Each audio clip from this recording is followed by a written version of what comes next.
আপনার অতীতে অনেক ভুল থাকতে পারে, আপনার অতীতে অনেক অজ্ঞতাও থাকতে পারে, আপনার থাকতে পারে অনেক অভাব। এসবের সুযোগ নিয়ে অনেকেই হয়তো আপনাকে জ্বালিয়েছে। সময়ের পরিবর্তনের সাথে সাথে পরিবর্তন হয়েছেন আপনিও। জীবনের লক্ষ্যকে স্থির রেখে এবার আপনি এগিয়ে যাবেন আপনার সাফল্যের পথে। জ্বলবে এবার তারা। আমরা যতদিন বাঁচি ততদিনই শিখি, যতদিন আমাদের জীবন ততদিন শিক্ষার কোনো শেষ নেই। তবে পার্থক্য কি বলুন তো? যখন স্কুলে পড়াশুনো করা হয় তখন শিক্ষা শেষে পরীক্ষা দিতে হয়, কিন্তু জীবনের গল্পটা সম্পূর্ণ উল্টো। জীবন আপনাকে শেখাবে পরীক্ষা নিয়ে। জীবনের পরীক্ষা দিতে দিতে আপনাকে শিক্ষা অর্জন করতে হবে। আপনার জীবনের শিক্ষাগুরু হতে পারেন আপনার ইষ্ট জগদীশ্বর, অবতার অথবা জগৎ প্রকৃতির যে কোনো বিশেষ শক্তি। সে হতে পারে চন্দ্র, সূর্য, অগ্নি অথবা বায়ু। আপনি যদি আপনার জীবনের প্রকৃত গুরুর সন্ধান পান, তাহলে আপনার জীবন পরিপূর্ণ হয়ে উঠবে। আপনি হয়ে যাবেন নিশ্চিন্ত। কিন্তু প্রকৃত গুরুকে কিভাবে পাবেন? আপনার প্রকৃত গুরুর সন্ধান। নমস্কার বন্ধুরা, প্রেরণা বাংলা মোটিভেশন চ্যানেলের আজকের পর্বে সবাইকে আমন্ত্রণ। আশা করি সকলে ভালো আছেন, সুস্থ আছেন। ঠাকুর রামকৃষ্ণ পরমহংসদেব বলতেন, গুরু, বাবা ও কর্তা, এই তিন কথায় আমার গায়ে কাঁটা বেঁধে। আমি তার ছেলে, চিরকাল বালক। আমি আবার বাবা কি? যদি কেউ আমায় গুরু বলে, আমি বলি, ধুরশালা, গুরু কি রে? এক সচ্চিদানন্দ বই আর গুরু নেই। তিনি বিনা কোনো উপায় নেই। তিনি একমাত্র ভবসাগরের কাণ্ডারি। বাস্তবিকই তাই। সচ্চিদানন্দ ছাড়া জীবনের আনন্দ লাভ করা কি অসম্ভব। মানুষের ধর্ম বড় অদ্ভুত। সে প্রয়োজনে ভালোবাসার মুখোশ পরে নেয়, আবার যখন তার প্রয়োজন ফুরিয়ে যায় আপনার ঠিকানা হারিয়ে ফেলে, ভুলেই যায় আপনাকে। তাই আপনার নিজের ইচ্ছে, নিজের স্বপ্নকে নিজের মধ্যেই রাখুন। কারণ আপনার স্বপ্ন যদি বড় হয়, তাহলে তা নিয়ে ঠাট্টা করে আপনাকে ডিমোটিভেট করার মানুষের কোনো অভাবই হবে না। আর তাদের কথায় আপনার মন দুর্বল হয়ে যাবে, আপনার মন খারাপ হয়ে যাবে। কারণ আপনার মনই তো আপনার বন্ধু, এবং আপনার মনই আপনার চরম শত্রু। তাই কখনো অল্পতেই আপনি আপনার মন খারাপ করবেন না। আপনার মন যদি খারাপ হয়ে যায়, তাহলে জীবনে মাথা তুলে দাঁড়ানো যে বড্ড কঠিন। আর আপনি যদি একবার মাথা তুলে দাঁড়ান, তাহলে আপনার সফলতাকে রোধ করা কঠিন। তাই কোনো সময় আপনি নিজেকে দুর্বল ভাববেন না।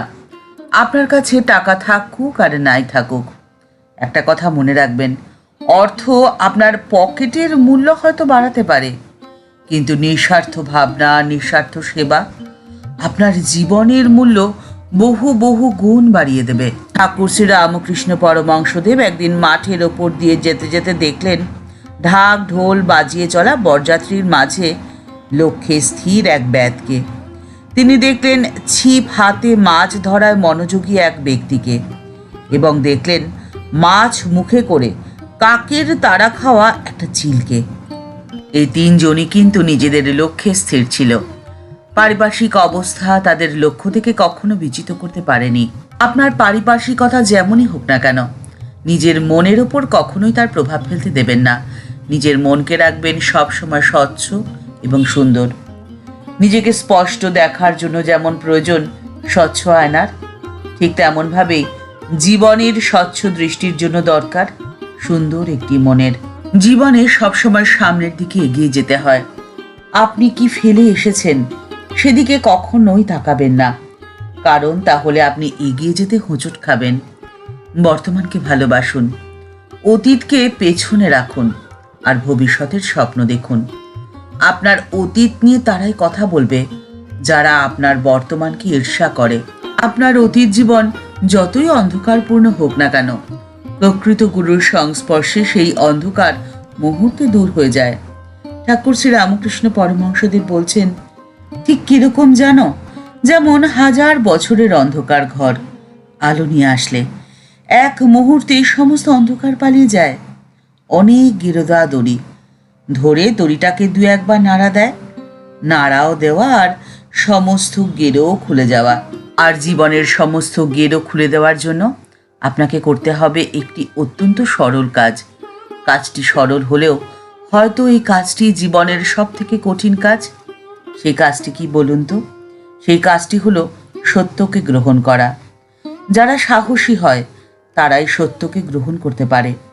যাদের মান আর হুঁশ আছে, অর্থাৎ মনুষ্যত্ব আছে, তারা সত্যকে সহ্য করতে পারে। সত্যের পথে চলা বা সত্যকে সহ্য করার জন্য মানসিক দৃঢ়তার প্রয়োজন।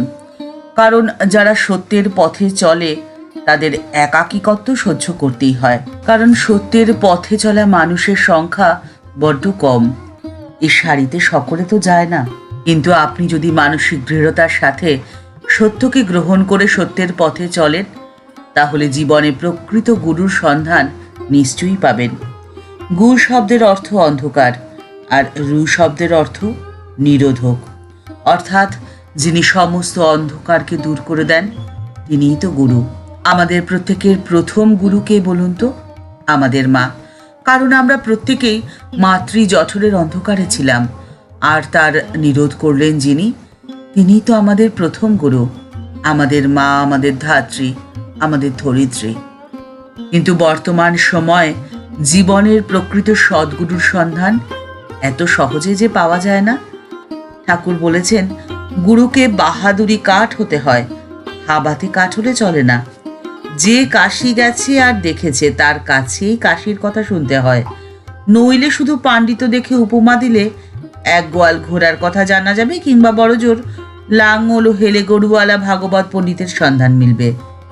শাস্ত্রেও রয়েছে, গুরু হবেন ব্রহ্মনিষ্ঠ, সৎ। আর আসল সমস্যাটি এখানে। বর্তমান সময় সদ্গুরুর সন্ধান করা এ বড্ড কঠিন কাজ। কারণ এমন গুরু তো লাখে লাখে মেলে না। শাস্ত্রই বলে, আশ্চর্য বক্তা কুশলস্য লব্ধা।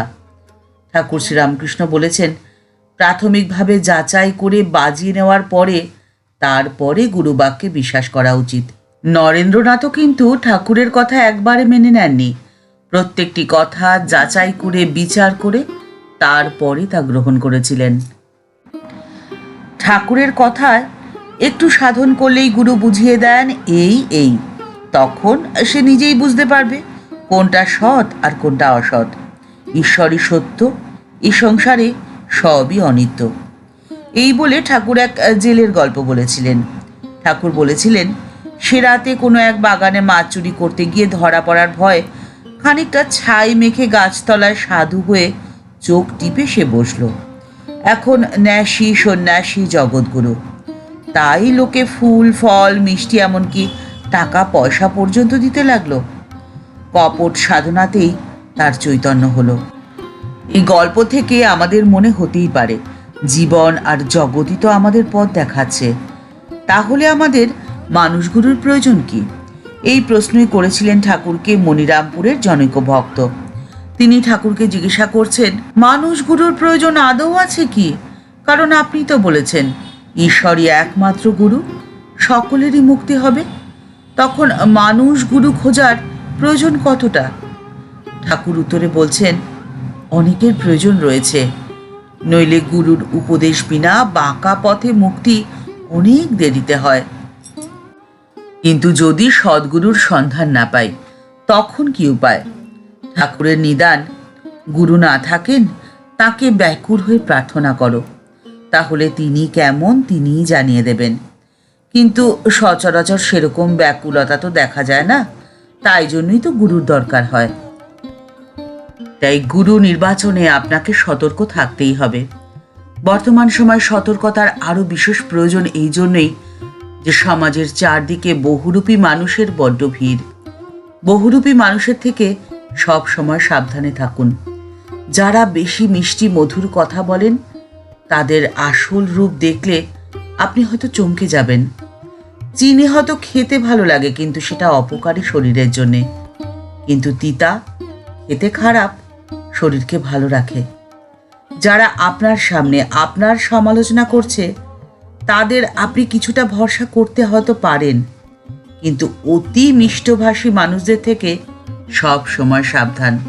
এতদিন যারা আপনার অতীত নিয়ে কাটাছেঁড়া করেছে, আপনার দুর্ভাগ্য, আপনার দুর্বলতাকে উপহাস করেছে, আপনার জীবনের লক্ষ্য নিয়ে অট্টহাস্য করেছে।